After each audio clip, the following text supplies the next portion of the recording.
Hello, my name is Claire de Sausmarez and I am Executive Head Teacher at Alderwood School. Thank you for joining us today for this session where we're going to aim to answer some of your questions that you've submitted to the school with regard to your child starting in Year 7 next year.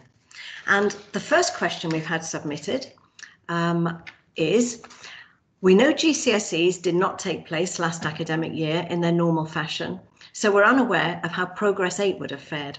However, we're aware that the last Progress 8 score was minus 0.77. How is the school aiming to improve this score? Mr. White, who's in charge of curriculum and standards at the school, I'd like to hand over to you for this question. Thank you, Claire. I think for me, the key issue here is high quality teaching. We want lessons to be challenging for everybody, but also to provide support to enable all to be able to achieve. We've got a clear progression all the way through from Key Stage 1 to Key Stage 4. To be completely honest, we were disappointed the exams didn't take place. We did expect to see significant improvements in our progress score, and we do anticipate that will happen next year as well. We saw some significant gains in several subjects, including geography, history, art, photography, and computing, and continue to have some excellent results in other subjects such as German and drama. So in the long run, we just expect this will happen and that progress will improve. Thank you. And actually, there's another question here for you, Mr. White. Okay. The school website states that under the pathways section that the curriculum and options process are currently under review. Please could you advise what plans the school have in place regards to options and choices for GCSE, and whether we'll be expanding our subject choices?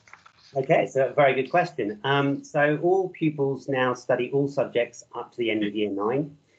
In Year 9, we've introduced an enrichment curriculum where pupils study ICT skills, cooking, an expressive arts module, as well as technology at home.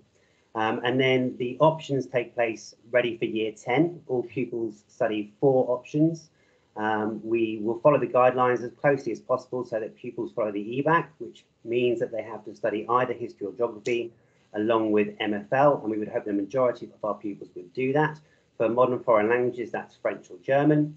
And then pupils have a further choice of either arts, photography, computing, music, drama, food nutrition, design technology, PE, and religious studies. That's wonderful, thank you. Quite a broad choice there then. The next question relates to extracurricular clubs, and I'm going to invite Mr. Scarborough to answer this one. So what extracurricular clubs are available to the students, and how many clubs can they participate in per week? Okay, so we're certainly a school that are not an examinations factory, and we certainly believe in developing the whole child. So our extracurricular programme is really important to us. So not only the PE department, where we have lots of different competitive teams, and also participation clubs such as badminton, table tennis. So basically, depending on the calendar, we'll have PE clubs going throughout the year, but also music, drama. The art department is open break times, lunch times, and after school every day. We've had cooking clubs, computing clubs, chess club. So lots of things going on throughout the year, both from an academic perspective and more practical. And in terms of how many they can do, there is no limit, but obviously they will need to tell the parents if they are planning to go to a club. Thank you. So we've been asked, how does the school ensure that children are able, that children who are able and high achieving are stretched and challenged so that they can reach their highest potential? And I'd like to address that one to Mr. Titheridge, who's our new head of school. Thank you, Mr. Sausmarez. Well, it's a good question. We use a service provided by an organisation called the Fisher Family Trust to set really challenging and aspirational targets for our pupils to work towards at the end of their GCSE studies. Now, those targets are based on estimates which are set from each pupil's starting point in terms of the outcomes they have at the end of Key Stage 2. And the targets are based on what those pupils would achieve if they were in the top 20% nationally, given their starting point at Key Stage 2. So that information is really useful, but it might be best thought of as an indicator of potentials, sorry. And while it's true that not all pupils will reach that target grade in all of their subjects, it is also the case that those targets mustn't be seen as a ceiling, because the target can be too low for some pupils. So it mustn't be thought of as a ceiling or an absolute maximum grade that the pupil can achieve. And probably the most important ingredients for really stretching and challenging able children lies in the design and the delivery of the curriculum. And as part of the guidance that we provide as part of our options process, our more able pupils will be steered towards choices that will create a really strong curriculum for them, very strong academic curriculum based around a strong core of subjects that will enable them to achieve the English Baccalaureate qualification, as Mr. White made reference to in one of the earlier answers. Now, in turn, that creates a broad base of GCSE subjects from which they can then go on and study further at Key Stage 5, where they might do A-level qualifications or slightly more technical qualification. And again, that having those choices at that later stage of their life is particularly important for certain degree subjects and certain universities. And then the other thing I would highlight really in terms of stretching and challenging our more able pupils is about high quality first wave teaching, that the aspiration and the expectation of the teacher across each individual subject across the school is really high, and that we have very high expectations of those children. Thank you. Thank you very much. We've been asked about the cohort size for next academic year, 21-22, and how many tutor groups we're intending to have. And I think the person best placed to answer that is Mr McCormack, who is head of Year 7. Thank you. So our planned admissions number, our PAN, is 170, and last year we were oversubscribed, which is a fantastic vote of confidence from the local community, who see that we're really doing well. So 170, and we'll be looking to have 6 tutor groups next year. Thank you very much. Mr. Titheridge, are all lessons based on children's ability? For instance, are children placed into sets? And if this is the case, how are children placed in those sets? And do we use SATs as a guide for this? Okay, right. Okay, so a number of questions there I'll try to answer. And I think the first thing probably I would say is that much of the answer to that question is COVID dependent.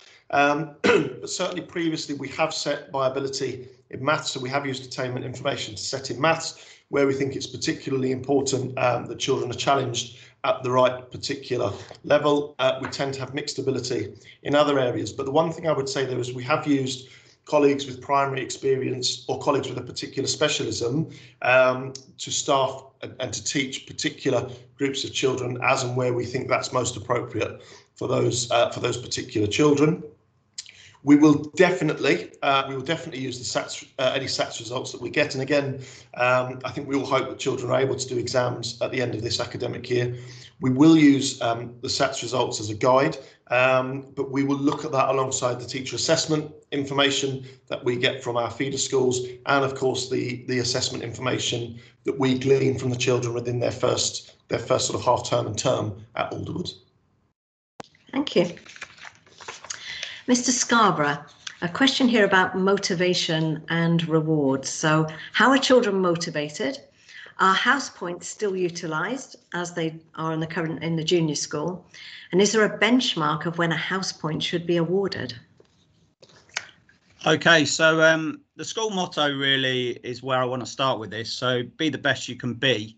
And that's really about our pupils becoming intrinsically motivated. So they're motivated from within to do well. And I think all of our staff are very keen to reward and praise the pupils so that we can develop this intrinsic motivation. Now, parents are also able to help with this through our class chart system, where they can actually see the house points that have been awarded to their children during a day. And obviously, if their children have done really well and been awarded house points, they can also reward their children at home. So again, that is really going to help that child to be motivated, but also to develop in the end that intrinsic motivation from within. So yes, absolutely, house points are awarded on a daily basis, and actually we monitor the awarding of those, and some days throughout the school we can have over 1,000 house points awarded, which just goes to show how many can be achieved by the pupils across the school. Now, together with that, we do have things like rewards assemblies. We have transition champions, so that's our year 8 pupils have to nominate themselves to be transition champions, and then they help the new year 7s as they come up. As they go up the school, pupils can achieve their school colours in sport, but also in other extracurricular activities, and that obviously leads to them becoming prefects, which is probably the highest reward you can achieve, with the highest one there being head boy, head girl. We also do have a behaviour spine where, you know, that's on the other side of things. So where, you know, teachers are able to slowly, basically warn children about their behaviour if they're talking out of turn or something like that. So it starts off at a very low level with a verbal warning, and then it works its way up in very small stages. But obviously, you know, the rewards is the most important thing. And in terms of how many a teacher is allowed to give, so classroom teachers probably wouldn't give more than 3 in a lesson, and then perhaps the head of department can give 5, and then members of SLT can give 10, but that will be for sustained excellent effort over a period of time. Thank you. It's a very comprehensive answer there. So that brings us to the end of the session. I hope we've been able to answer the questions that you've submitted. And if you do have any follow-up questions, we'd be only too happy to reply. So please just email the school or give us a ring, and we'd be happy to answer them. In the meantime, good luck with the application process, and we hope to be seeing your child with us next September. Thank you very much. Thanks, everyone. Thank you.